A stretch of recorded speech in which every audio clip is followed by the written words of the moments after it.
Hello friends, नमस्कार। तो कैसे हो आप सभी? मुझे उम्मीद है कि आप सब अच्छे होंगे। मैं हूं सुखदेव जाखड़ और आप सभी का हमारे कम गेट यूट्यूब चैनल में बहुत बहुत स्वागत है। तो देवी एमआर के साइंस का आज हम पहले इस चैप्टर का सेकंड पार्ट लेकर आ गए हैं। एक पहला पार्ट हमने करा दिया, नेचर ऑफ मैटर, पदार्थ की प्रकृति का पहला पार्ट हो गया हमारा, और आज सेकंड पार्ट है हमारा। और आज से हमने टाइम चेंज कर दिया है, शाम को यह क्लास होगी। पहले मॉर्निंग में होती थी 10 बजे। अब कुछ स्टूडेंट्स ने बोला कि टाइम चेंज कर दिया जाए, तो अब ये शाम को ही होगी, 8 बजे, 8:30 बजे आपको बता दिया जाएगा। तो नेवियमार का सेकंड पार्ट पढ़ेंगे हम। पहले हम भौतिक गुण पढ़ लिया था, अब हम रासायनिक वर्गीकरण पढ़ेंगे। और आप हमारे चैनल पर नए हो तो हमारे चैनल को सब्सक्राइब कर दीजिए ताकि आने वाली वीडियो की नोटिफिकेशन आप तक पहुंच सके। तो उम्मीद करता हूँ कि पहला पार्ट आपको अच्छी तरीके से समझ में आया होगा। और सेकंड पार्ट हम शुरू करते हैं। तो हमने भौतिक वर्गीकरण पढ़ा था, पहले पढ़ा था पदार्थ क्या होता है, और पदार्थ के भौतिक वर्गीकरण पढ़ा था। और भौतिक वर्गीकरण में पदार्थ 3 प्रकार के थे: ठोस, द्रव और गैस। भौतिक अवस्था के आधार पर 3 भागों में बांटा गया था पदार्थ, और ठोस, द्रव, गैस। और इसके अलावा 2 और थी, प्लाज्मा और बोस-आइंस्टीन कंडेंसेट। तो वो सभी हमने पढ़ लिए थे, उनके गुण भी हमने पढ़ लिए थे, वो आपको अच्छी तरीके से समझ में आ गया होगा। तो अब हम रासायनिक वर्गीकरण को पढ़ते हो। रासायनिक वर्गीकरण, तो रासायनिक वर्गीकरण के अनुसार विश्व के समस्त पदार्थों को 3 भागों में बांटा गया था। कौन कौन से हैं? तत्व, यौगिक और मिश्रण। रासायनिक वर्गीकरण है, विश्व के समस्त पदार्थों को 3 भागों में बांटा गया: तत्व, यौगिक और मिश्रण। और भौतिक अवस्था के आधार पर ये 3 थे: ठोस, द्रव और गैस।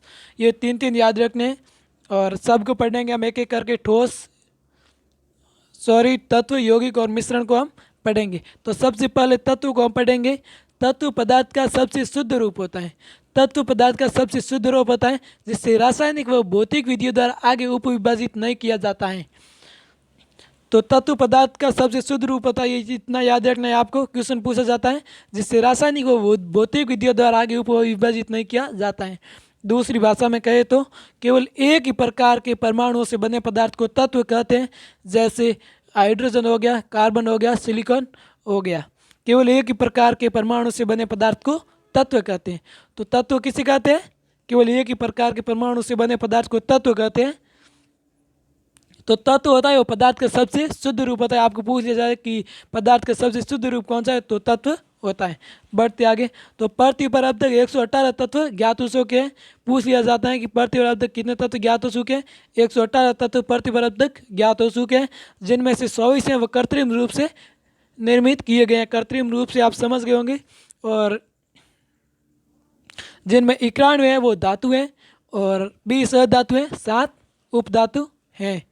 तो तत्व में होते हैं धातु, अधातु और उपधातु। ये तत्व 3 प्रकार के होते हैं, जिसमें 118 तत्व अब तक ज्ञात हो गए, जिसमें 91 धातु हैं, 20 अधातु और 7 उपधातु हैं। और आगे ये बहुत इंपॉर्टेंट है, याद रखना ये चीज़। पृथ्वी पर सर्वाधिक मात्रा में पाया जाने वाला तत्व ऑक्सीजन है। पृथ्वी पर सर्वाधिक मात्रा में पाया जाने वाला तत्व ऑक्सीजन है। कितना है? 49.09% है। और ऐसे भी पूछ लिया जाता है कि पृथ्वी पर सर्वाधिक मात्रा में पाया जाने वाला धातु, सॉरी, अधातु कौन सा है? पृथ्वी पर सर्वाधिक मात्रा में पाया जाने वाला अधातु ऑक्सीजन है, या सर्वाधिक तत्व कौन सा है? ऑक्सीजन है। तत्व भी 3 प्रकार के होते हैं वैसे, याद रखना है। और हवा में निम्न मात्रा में पाया जाता है। हवा में निम्न मात्रा में नाइट्रोजन पाया जाता है, वो 78% पाया जाता है। ऑक्सीजन हवा में 21% से पाया जाता है, और ऑक्सीजन पृथ्वी पर 49.9% पाया जाता है। कार्बन डाइऑक्साइड 0.03% पाया जाता है हवा में, और अन्य गैस 0.09% पाई जाती है। ये क्वेश्चन एक बार नेवियमार के एग्जाम में पूछा गया, कार्बन डाइऑक्साइड वायुमंडल में कितना प्रतिशत पाया जाता है, तो 0.03%। तो यहाँ से क्वेश्चन बन सकता है कि वायुमंडल में पाए जाने वाली सर्वाधिक गैस कौन सी है, तो नाइट्रोजन हो जाएगी। सर्वाधिक मात्रा में पाए जाने वाले वायुमंडल में गैस कौन सी है? नाइट्रोजन है। और दूसरे नंबर पर ऑक्सीजन, और तीसरे नंबर पर कार्बन डाइऑक्साइड है, ये याद रखना। और पृथ्वी पर सर्वाधिक मात्रा में पाया जाने वाला तत्व कौन सा है? ऑक्सीजन है, 49.09%। और तत्वों के प्रकार कितने? धातु, धातु तत्व, अधातु तत्व और उपधातु तत्व। तो तत्व के 3 प्रकार, धातु, अधातु और उपधातु। और पृथ्वी पर अब तक 118 तत्व ज्ञात हो चुके हैं, आपको पढ़ा दिया, जिनमें से 91 धातु है और 20 अधातु थे और 7 उपधातु थे। तो सबसे पहले हम एक एक करके इनको पढ़ेंगे। सबसे पहले धातु को पढ़ लेते हैं। तो धातु क्या है? धातु तत्व विद्युत और ऊष्मा के सुचालक होते हैं। तो सुचालक मतलब आप समझ गए होंगे, धातु तत्व विद्युत और ऊष्मा के सुचालक होते हैं। उदाहरण जैसे देख लेते हैं, सोना, चांदी, तांबा, मतलब उसमें विद्युत धारा प्रवेश कर लेती है, उसमें करंट आता है, उसे धातु तत्व विद्युत और ऊष्मा के सुचालक होते हैं। और कुचालक वे होते हैं जिनमें विद्युत धारा प्रवेश नहीं करती, वह कुचालक होते हैं। तो धातु क्या होते हैं आप समझ गए होंगे, सोना, चांदी और तांबा ये धातु होते हैं। धातु तत्व विद्युत और ऊष्मा के सुचालक होते हैं। मरकरी, मरकरी को पारा धातु भी कहा जाता है। मरकरी और पारा एक ही बात है। कहीं कहीं आपको मरकरी देकर क्वेश्चन पूछ लिया जाता है, कहीं कहीं पारा देकर पूछ लिया जाता है। ये भी इंपॉर्टेंट क्वेश्चन है। मरकरी पारा धातु साधारण ताप पर द्रव्य रूप में पाई जाती है। पारा धातु है वह साधारण ताप पर द्रव्य रूप में, द्रव्य अवस्था में पाई जाती है। और फिर अधातु के बारे में पढ़ लेते हैं। अधातु तत्व विद्युत और ऊष्मा के कुचालक होते हैं, इसमें विद्युत धारा प्रवेश नहीं कर सकती है, इसे अधातु कहते हैं। जैसे अधातु तत्व, जैसे कोई पेचकस है तो उसके जो हत्थे होते हैं पेचकस के, तो वो रबड़ से बनाए होते हैं। वो क्यों बनाते हैं? क्योंकि उसमें विद्युत धारा प्रवेश नहीं करती है, करंट नहीं आता है, इसलिए होती है। अधातु तत्व विद्युत और ऊष्मा के कुचालक होते हैं। उदाहरण ऑक्सीजन है, सल्फर है, फास्फोरस है इत्यादि। एकमात्र ग्रेफाइट अधातु है, विद्युत की चालक धातु है। एकमात्र ग्रेफाइट अधातु विद्युत की चालक धातु है। और एक क्वेश्चन यहाँ से और बनता है, कौन सी अधातु साधारण ताप पर द्रव्य रूप में पाई जाती है? तो वो आपकी हो जाएगी ब्रोमीन अधातु। याद रखना, मैंने लिखा नहीं, सॉरी। ब्रोमीन अधातु है, वह साधारण ताप पर द्रव्य रूप में पाई जाती है। और पारा धातु साधारण ताप पर द्रव्य रूप में पाई जाती है। अधातु का पूछा जाए तो वो हो जाएगी आपकी ब्रोमीन, और धातु पूछा जाए तो आपकी पारा या मरकरी कह सकते हैं। तो एकमात्र ग्रेफाइट अधातु है, वो विद्युत की चालक धातु है, सॉरी विद्युत की चालक अधातु है। और बाकी सभी अधातु हैं वो विद्युत की कुचालक होती हैं। और एकमात्र ग्रेफाइट अधातु है, वह विद्युत की चालक धातु है। और फिर हम पढ़ ले उपधातु क्या होता है। तत्व के 3 प्रकार, धातु, अधातु, उपधातु। उनमें उपधातु क्या होता है? धातु और अधातु दोनों के गुण दर्शाते हैं, उपधातु कहलाते हैं। उदाहरण बोरॉन, सिलिकॉन, जर्मेनियम। ये इतना इंपॉर्टेंट नहीं है। तो हम तीनों पढ़ लिए तत्व के 3 प्रकार, धातु, अधातु, उपधातु। और फिर पढ़ते हैं यौगिक। वह शुद्ध पदार्थ जो 2 या 2 से अधिक तत्वों के एक निश्चित अनुपात में रासायनिक संयोग के फलस्वरूप बनते हैं, यौगिक कहलाते हैं। उदाहरण जल एक यौगिक है, जल एक यौगिक है। जैसे H2O, इसको 2:1 में मिलाया जाता है, 2:1 में। लिख देता हूं मैं। तो जल क्या है? जल एक यौगिक है, इतना याद रखना, इंपॉर्टेंट क्वेश्चन है। इसको 2:1 में मिला गया।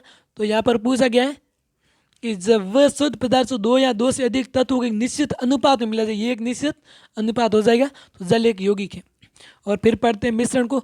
मिश्रण ऐसा पदार्थ होता है जिनमें 2 या 2 से अधिक तत्व या यौगिक किसी भी अनुपात में साधारण रूप से मिश्रित होते हैं। उदाहरण वायु, इस्पात इत्यादि। मात्रा के आधार पर मिश्रण। तो मात्रा के आधार पर मिश्रण पढ़ लेते हैं। मात्रा के आधार पर मिश्रण 2 प्रकार के होते हैं। कौन कौन से होते हैं? समांगी मिश्रण और विषमांगी मिश्रण, 2 प्रकार के होते हैं मात्रा के आधार पर मिश्रण, याद रखना। और भौतिक अवस्था के आधार पर पूछ ली जाएगी, भौतिक अवस्था के आधार पर मिश्रण कितने प्रकार के होते हैं?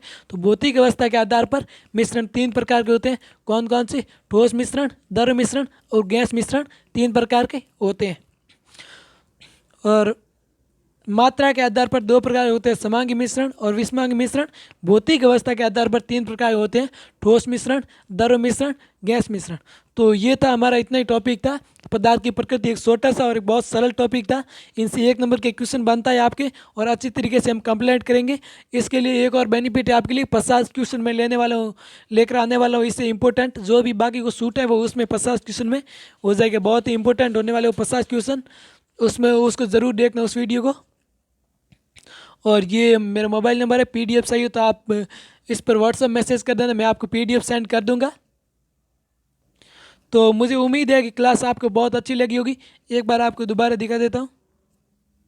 पहले भौतिक वर्गीकरण हमने पढ़ा था और अब रासायनिक वर्गीकरण। रासायनिक वर्गीकरण में विश्व के समस्त पदार्थों को 3 भागों में बांटा गया: तत्व, यौगिक और मिश्रण। तत्व पदार्थ का सबसे शुद्ध रूप होता है जिसे रासायनिक व भौतिक विधियों द्वारा आगे उपविभाजित नहीं किया जा सकता है। दूसरी भाषा में कहे तो केवल एक ही प्रकार के परमाणुओं से बने पदार्थ को तत्व कहते हैं। उदाहरण: हाइड्रोजन, कार्बन, सिलिकॉन। पृथ्वी पर अब तक कितने तत्व ज्ञात हो चुके हैं? 118 तत्व ज्ञात हो चुके हैं, जिनमें से 24 कृत्रिम रूप से निर्मित किए गए हैं और 91 धातु हैं, 20 अधातु हैं और 7 उपधातु हैं। पृथ्वी पर सर्वाधिक मात्रा में पाए जाने वाला तत्व ऑक्सीजन है। हवा में निम्न मात्रा में पाए जाते हैं। वायुमंडल में नाइट्रोजन सर्वाधिक मात्रा में पाया जाता है, कितना? 78% पाया जाता है, और ऑक्सीजन 21, कार्बन डाइऑक्साइड 0.03% और अन्य गैस 0.09%। ये याद कर लेना, वायुमंडल में निम्न मात्रा में पाए जाने वाले। और फिर तत्व कितने प्रकार? धातु, अधातु और उपधातु।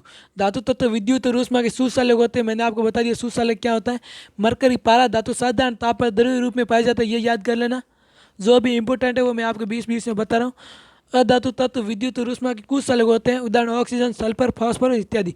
एकमात्र ग्रेफाइट अधातु विद्युत की चालक होती हैं।